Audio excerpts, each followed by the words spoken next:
This is a Culture Inject production.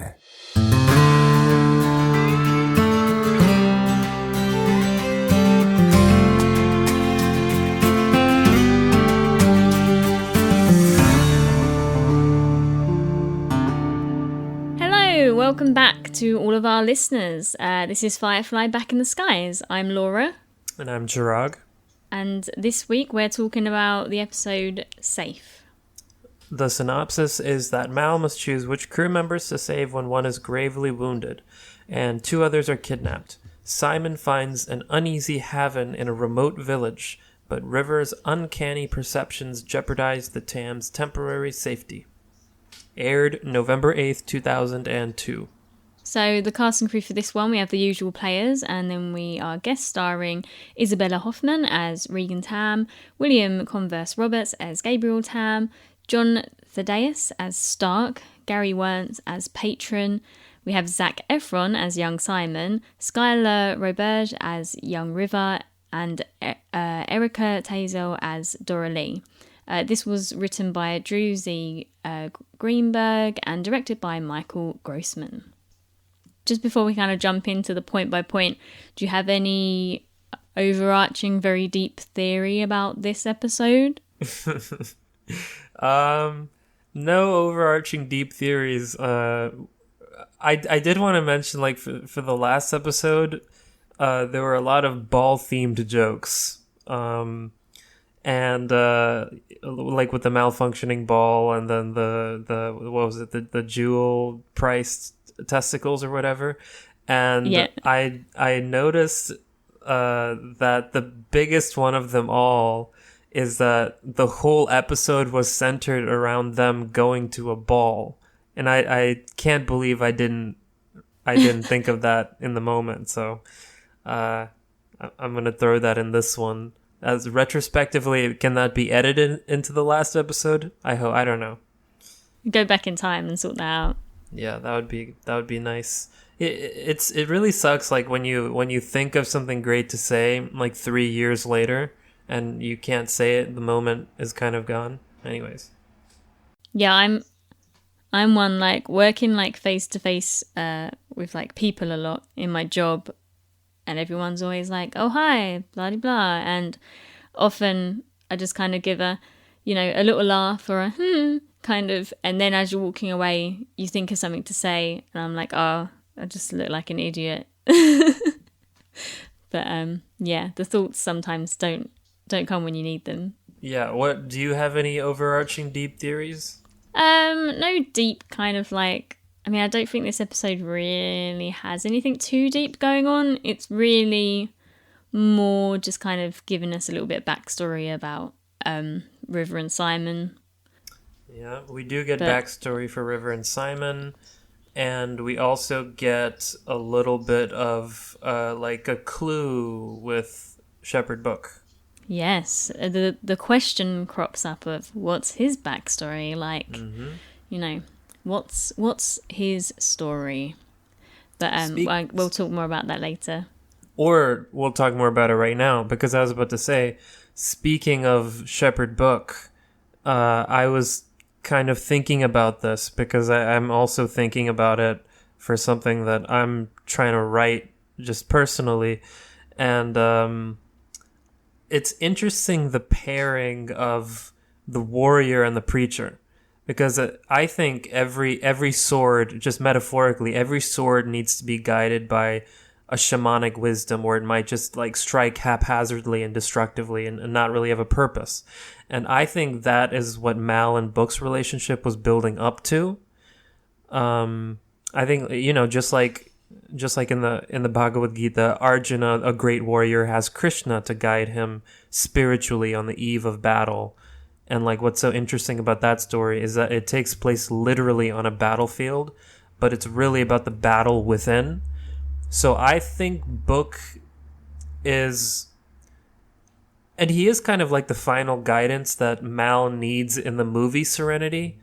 Before Mal takes that mission on, he receives the final words from Book, which are, you don't have to believe in God, just believe in something.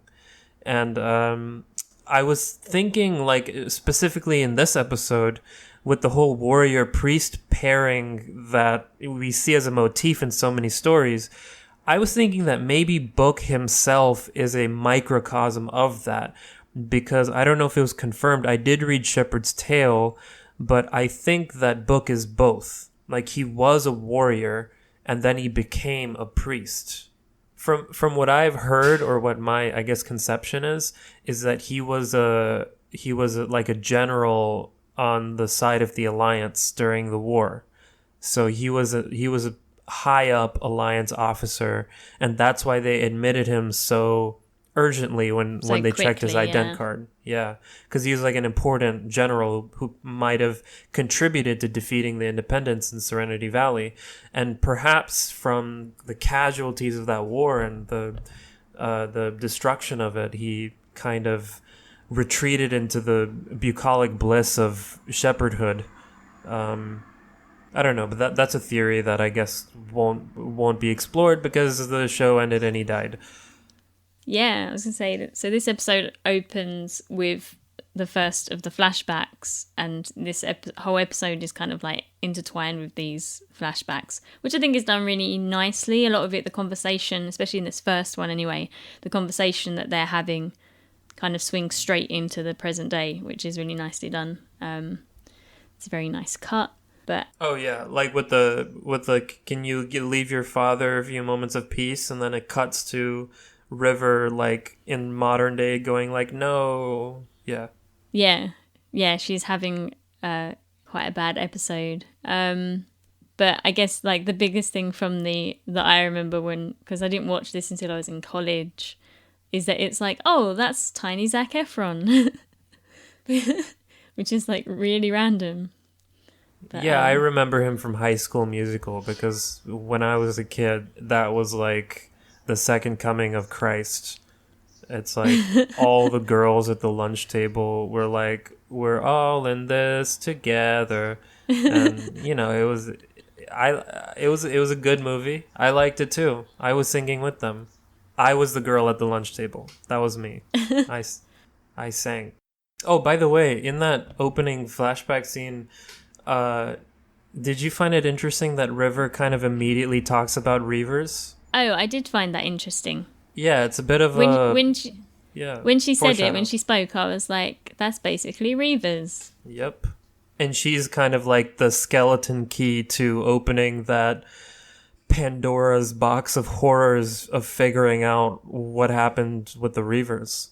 And as a child, she's already kind of foreshadowing her own role in that. I thought that was interesting. Yeah, also I like in the scene that it comes to in the present day, she talks about, she's like, Simon, you know, you can't just take me in there and, you know, experiment me and put sharp things in my eyes.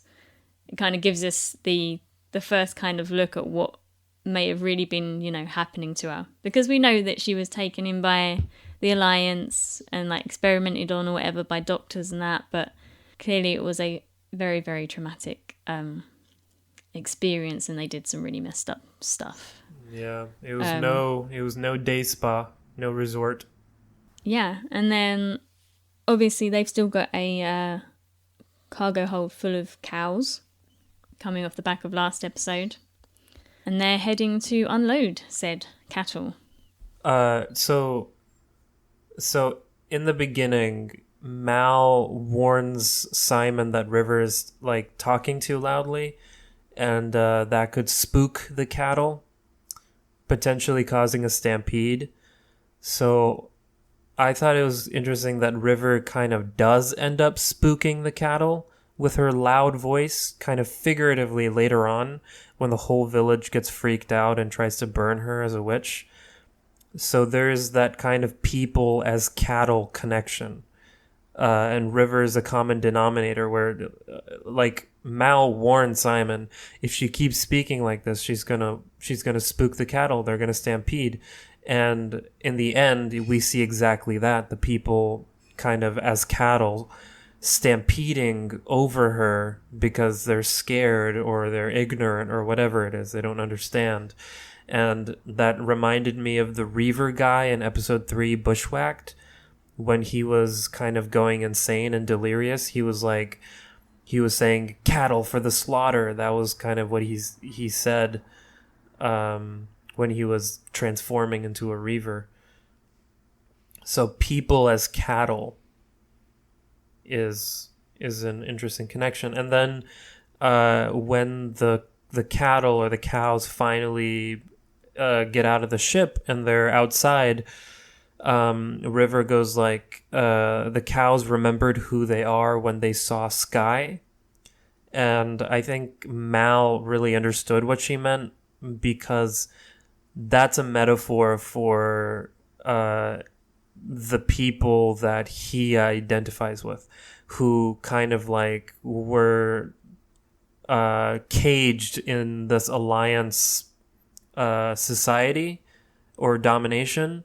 And then by seeing the sky, they finally remembered who they are, which is individual people and not just cattle. I don't know. Maybe I'm losing the metaphor. But Mal and River were kind of on the same wavelength.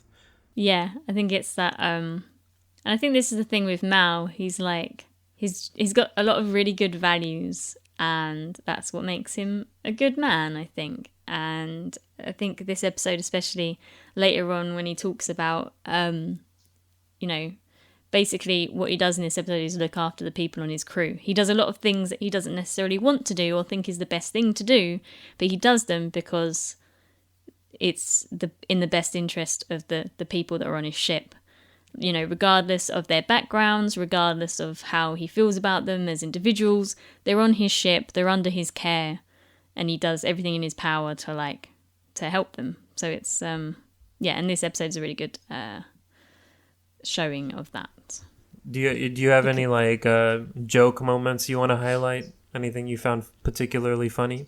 I guess up to the point where we're at the minute, probably the cow thing, because it is, he looks over to Jane, doesn't he? He's like, is it weird I just completely understood what she said? So we have the whole scene with the people buying the cattle, and they're trying to get the good deal, and he's like, they're going to give me 25, it's fine. Which they do, but then obviously it's funny that Book is the one that picks up that they're a mite twitchy, that thinks something's going to happen. And then obviously the police or the local sheriff team come after him, after the buyers, and unfortunately in all of that gunfire, which is I noticed the sound effects in this. I felt like every single gun, didn't matter which gun it was like this little laser sound, pew, pew, as opposed to the regular sounds that a lot of the guns have in the show. I didn't notice that. I was a little bit kind of like, oh, what happened? I was too distracted by the intercutting between the gunfight and River dancing, and me feeling incredible joy watching River dancing. Yeah, so we have that mirrored with the whole shop experience. So, Kaylee being really excited, she's like, oh, this looks really rich. And, she's obviously thinking about getting Simon a present. And then he walks in and immediately is like, this is a piece of junk. And then he goes on to basically talk shit about this life that they're living. And Kaylee, lets him have it, lets him know that what he's just done was downright mean. But he's in a really stressful situation right now. He's just left Mal thinking that they might abandon him and River, when in fact the opposite happens and they end up coming back and saving them at the end. But yeah, he's clearly I feel like all the pressure of looking after his sister and being in this new world for him is kind of really gotten to him at this point, and he just kind of lets it out in meanness, which is not okay. So I think that moment you were talking about was also our first look into the central premise of the whole episode, which is where is home? That's kind of the thesis. That's what this whole thing is about, this episode, I think. And Simon's outburst with Kaylee, where he badmouths living on Serenity, is telling us that he doesn't feel at home yet. He's still longing for the home he was separated from on Osiris with all his medical friends and his parents and richness, all that stuff.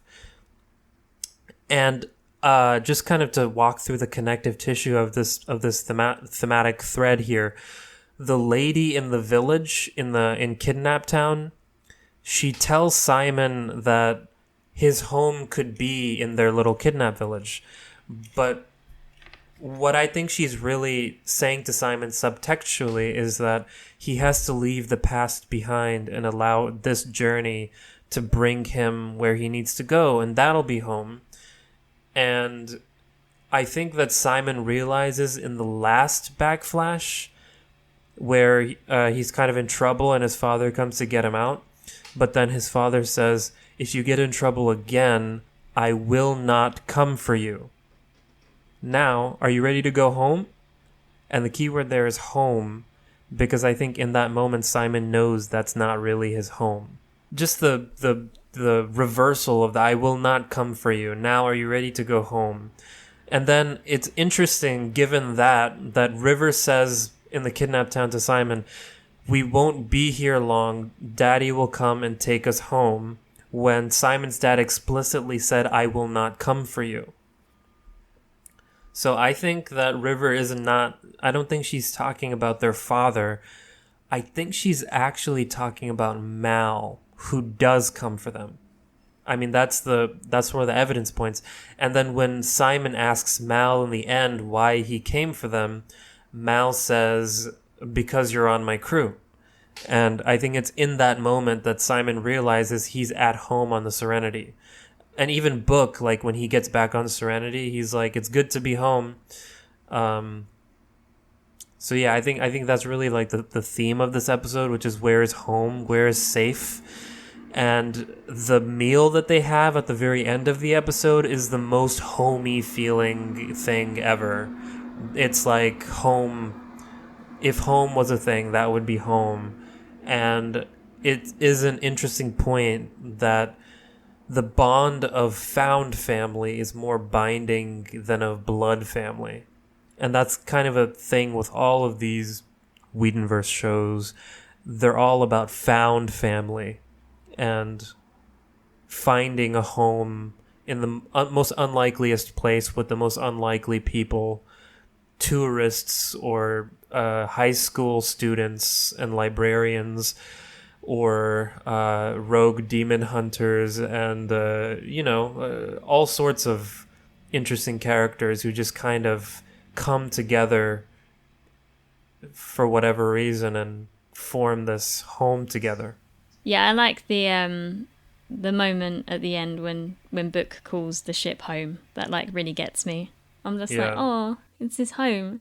And like just their moment with Mal as well. I love their relationship because it's like usually Mal's, he wants to know everything that's going on in his ship and know everything about the people. But with Book, he has, I don't know, they had this like silent respect for each other. And then, yeah, with Simon, yeah, I mentioned at the beginning him saying that, "Why'd you come back?" "Well, you're on my crew." And he's like, "But you don't even like me, so why did you come back?" And he's just like, "You're on my crew." And that's his way of saying, you're part of this family. And yeah, then the meal at the end, yeah, I think is the right. I did and just right. I was just like, a lovely family dinner. Yeah, and that Mal scene in contrast with Simon's father, where Simon's father is like, "I will not come for you," and then Mal does come for him, and he's like, "You're on my crew." Just the casual way he says that is so much in contrast with his father just not coming, is a powerful statement.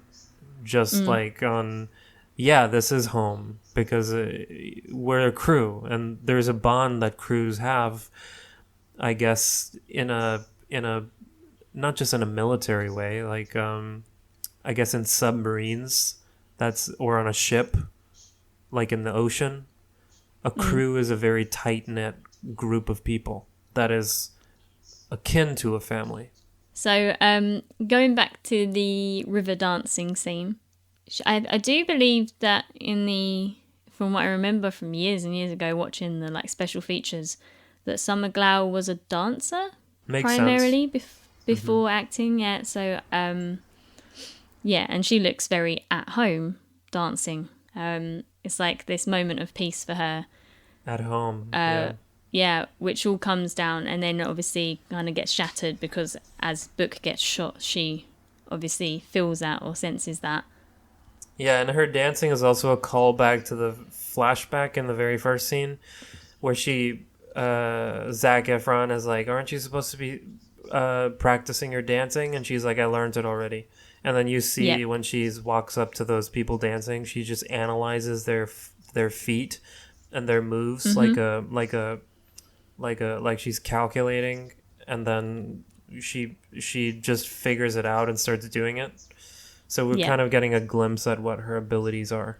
Yeah, like at the beginning we see her, not only doing, like saying she's learned all the steps, but she's like looking at his books and like correcting, like saying that the book is wrong. Like, you know, she's smarter than the textbook. And I like that moment. Simon's worried about her, like what's she going to do? She's just like really analysing their steps, and then she jumps like straight in, smiley. Kind of similar to the episode where last episode when she jumps into the badger conversation. She just kind of becomes like almost a different person for a moment. But unfortunately Shepard gets shot, and I can't deal with how sad it makes me seeing Kaylee cry.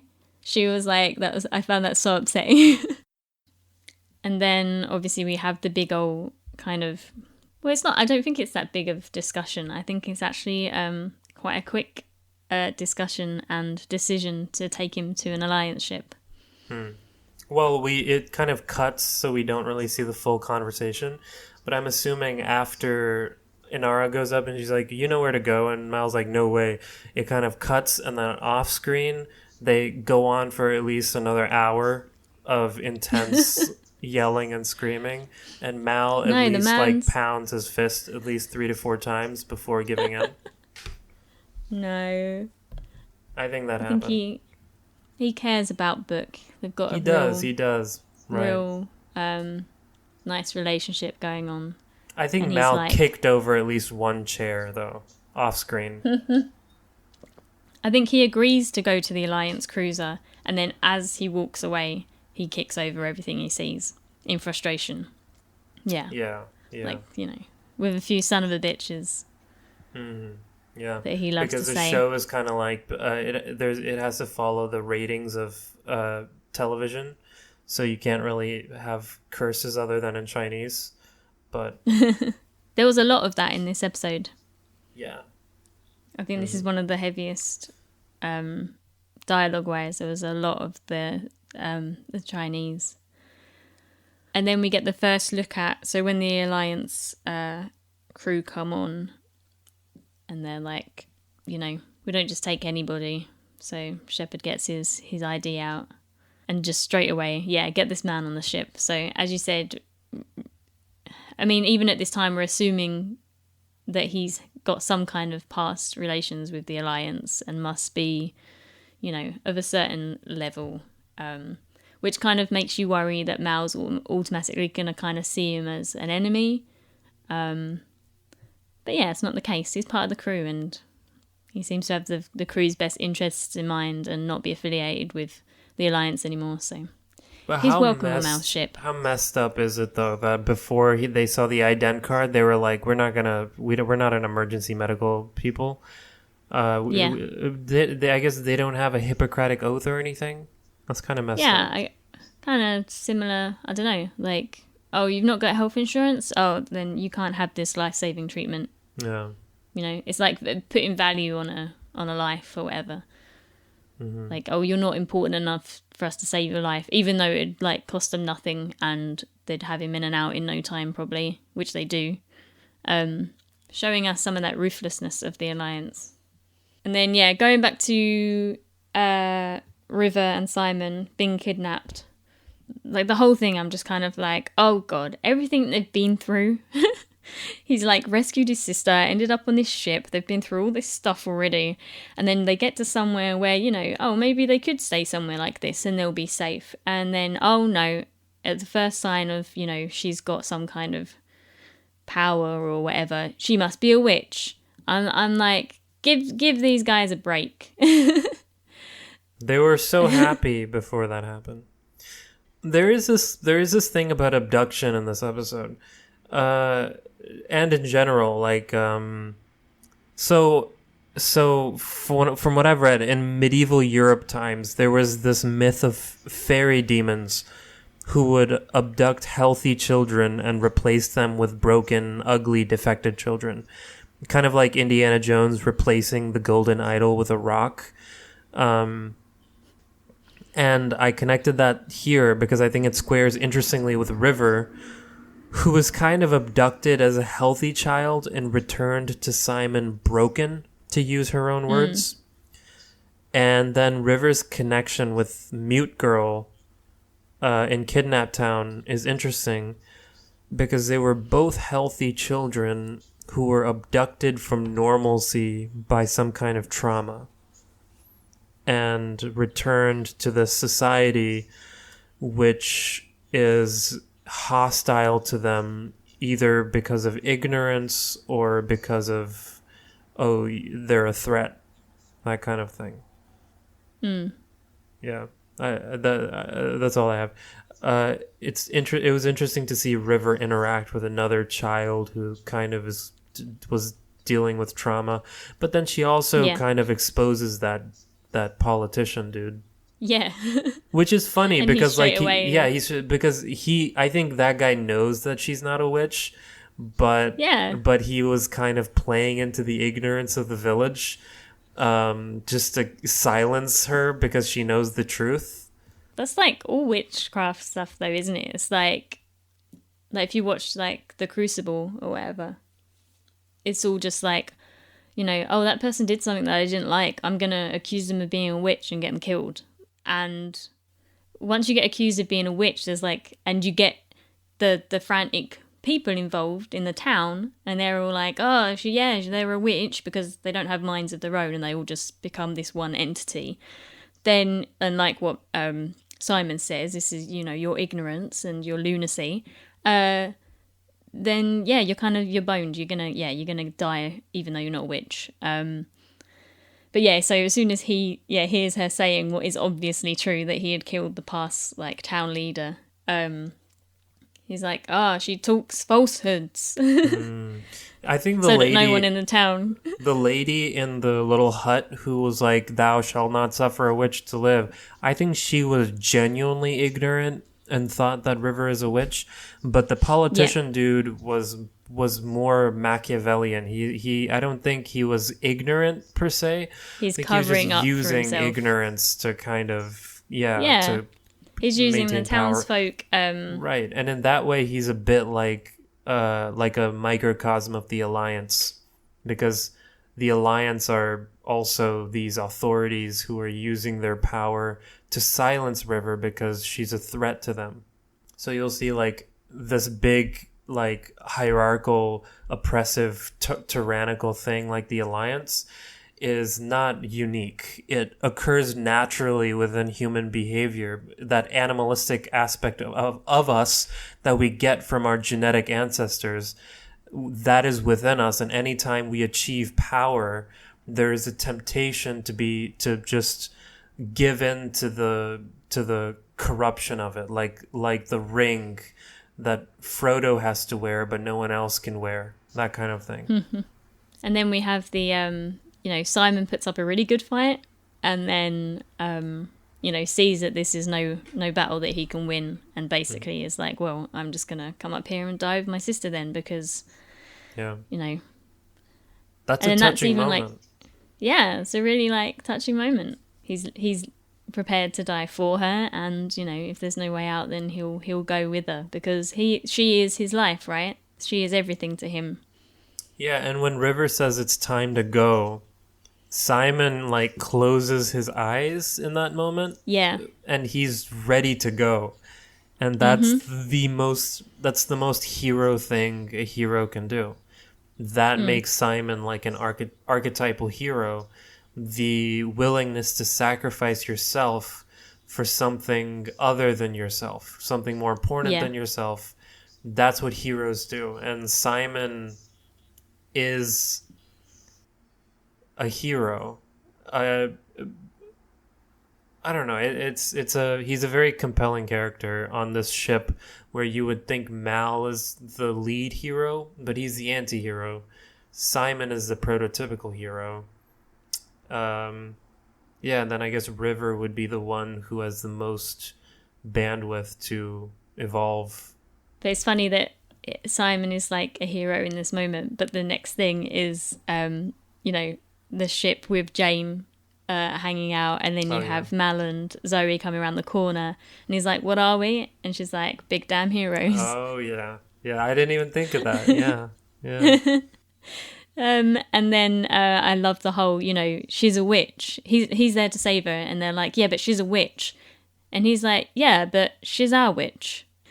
So it's funny to see how when you get societies or like the Alliance, like you were saying, that think they're this kind of like stand-up group of people, and that they are living in the right way, but can so quickly, call someone a witch and get ready to burn them to death. And then you get the people coming in to save them, who are the ones who are considered to be the criminals and the not very good people. Again, it's that kind of like, the big alliance and, society in that. Just because it's the big presence doesn't mean that everything they're doing is right.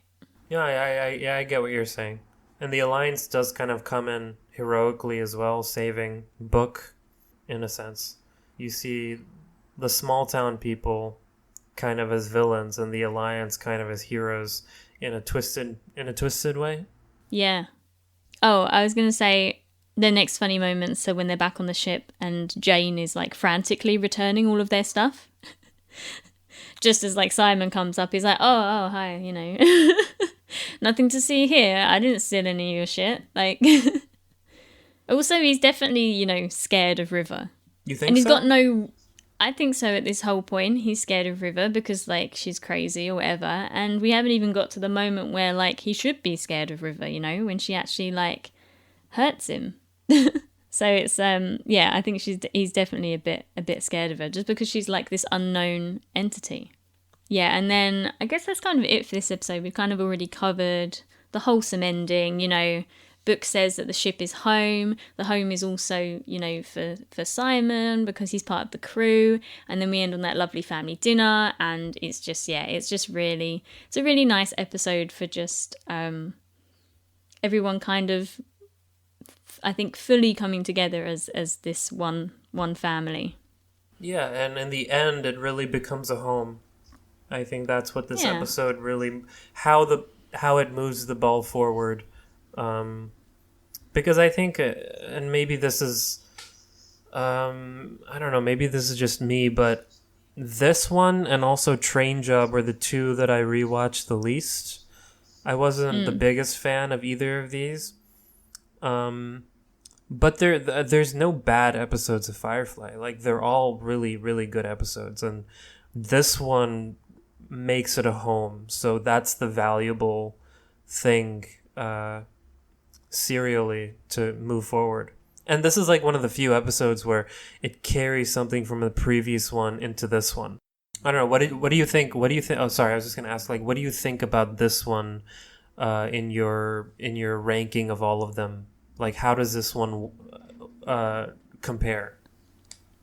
Again, I guess like you, it would be one of the ones that you don't like throw on to just rewatch, because it's not like one of the ones with like a really actiony story and like loads of stuff happening. It's more, I mean, like you said, it's important and it's a really nice episode, but it's not like necessarily a top ranking one, because I would just, like, for me, my top ranking ones are more like the hard hitting ones that I would watch all the time. Because they're either really funny or because so like Janestown, Our Mrs. Reynolds, because they're really funny and they're kind of really action, and they're just, they're like really good. You can just throw them on any time and it's almost like watching a film, it's just, you can just watch it and enjoy it. Did you have any favourite I'm quotes partial or moments? to... parts of this or just in general? Of this episode. My favorite parts were the river dancing part and the meal at the end. I really liked that. I liked how Simon pulled the chair out for Kaylee and was a gentleman, and they all sat down and they were talking and they were laughing and they were eating, and the frame was so warm, visually, color-wise, it felt warm and colorful and detailed and wooden and rustic, and it had that feel of just like a home-cooked meal from grandma in a rocking chair, something like that. But you in the back of your mind, you're like, well, something seriously bad's got to happen the next time round, because you can't end, it's not going to stay this good forever because they're on board Serenity. Right. It just won't happen. Right, yeah. Yeah, I mean, good fortune implies eventual bad fortune, for sure. But I like quote-wise, I feel like I've said most of my funny quotes throughout the episode already. But for me, I love the kind of random dialogue that doesn't even really necessarily need to be there, and it's just random and it's funny because it's like, wow, I love that they wrote stuff like this in the script and take the time to put this in. What's this? It's a post holer, and you get that weird look. It's like, for making holes for posts, and it's just like bits like that. I'm just kind of like, I feel like you don't get a lot of dialogue and a lot of just random things happening. Well, they do bring that full circle when River is tied to the post and about to be burned to death, and she's like, it's a post a hole or something. She brings that full circle. I think maybe she can see into the future a little bit, and so she has she feels like, okay, we're gonna get out of this, but in that moment of just peril, to quip, oh, it's a post holer is it's a release of tension. You don't expect to laugh in that moment. Yeah, so I like how they throw in random stuff like that may mean stuff later on. But I just like random stuff. But so little moments like that. So thank you for listening, everybody. And if you want to send letters, you can do that. You can send them to fireflybits@gmail.com. That's fireflybits@gmail.com. So the next episode, we'll be looking at Our Mrs. Reynolds. Basically, the synopsis for that episode is, after a party to celebrate a successful job, Mal wakes up to discover he is now married and that his wife has stowed away on board. That's, great episode. Again, one of my favourites, I think. I haven't watched it for a very long time, so we'll see what I think after rewatching it. But I did used to really like this episode. I think it's got really good dynamics between Mal and Inara. It was a lot of fun. Yeah, thank you for listening, and we'll see you next time on Firefly Back in the Skies. Bye. Cool.